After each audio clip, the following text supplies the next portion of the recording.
Amém, meus irmãos, que Deus os abençoe em nome de Jesus. Passando aqui com mais uma palavra do Evangelho.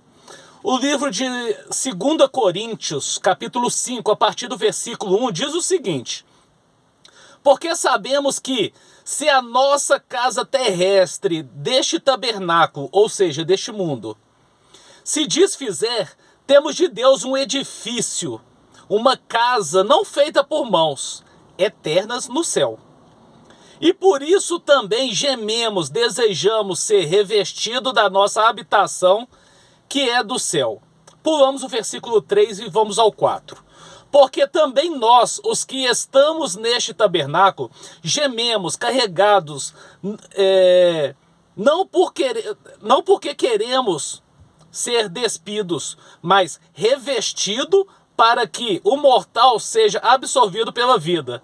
Ora, quem para isso mesmo nos preparou foi Deus, o qual nos deu também o penhor do Espírito. Amém?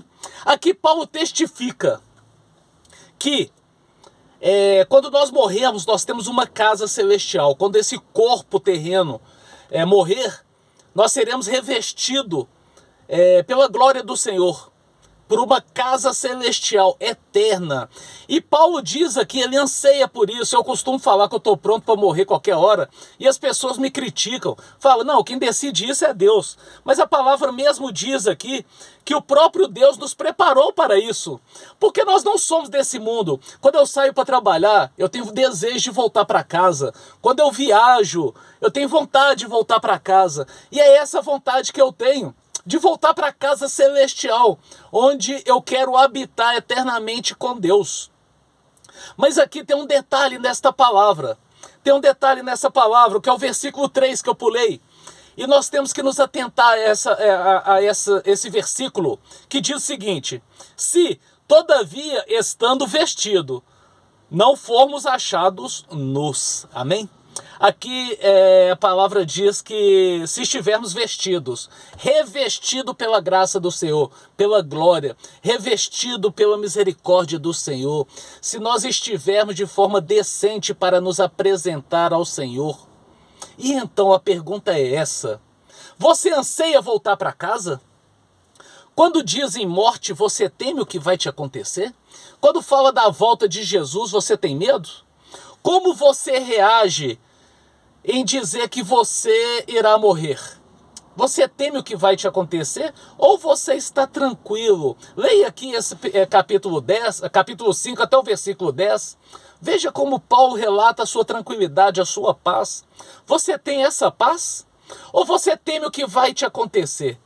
Você realmente está vestido com as vestes brancas, puro, como diz o Senhor? Ou você se vê nu? Nu aqui está representando o nosso pecado, a nossa imundície, a nossa vergonha. Como que você imagina que Jesus te olha? Você está revestido da graça ou você está nu por causa do seu pecado? Existe uma falsa verdade pregada nas igrejas, ou alguns que acreditam por estar na igreja está salvo. A igreja não salva ninguém, pelo contrário. Algumas estão levando as ovelhas para o inferno. O que nos salva é estar na presença do Senhor, é crer que o Senhor Jesus é o nosso único e possível Senhor e Salvador, nos arrepender dos nossos pecados, andarmos nos caminhos do Senhor e não andarmos no pecado. Isso nos dá salvação. Igreja não dá salvação para ninguém. E muitos estão sendo enganados, porque frequentam o culto de domingo e eles são salvos. E não são. Nós temos que estar revestidos pela glória do Senhor, pela graça do Senhor. Olha o que diz aqui no versículo 10, do mesmo capítulo 5. Porque todos devemos comparecer ante o tribunal de Cristo, para cada um receba segundo o que tiver feito por meio do corpo, ou o bem ou o mal. Nós vamos receber um galardão sobre as nossas obras, sobre segundo aquilo que nós fizemos, sobre o bem que nós praticamos ou o mal. Como tem sido a sua vida? Como você está tratando a Bíblia, a palavra do Senhor, o livro da salvação, manual da vida. Como você tem vivido de acordo com a palavra.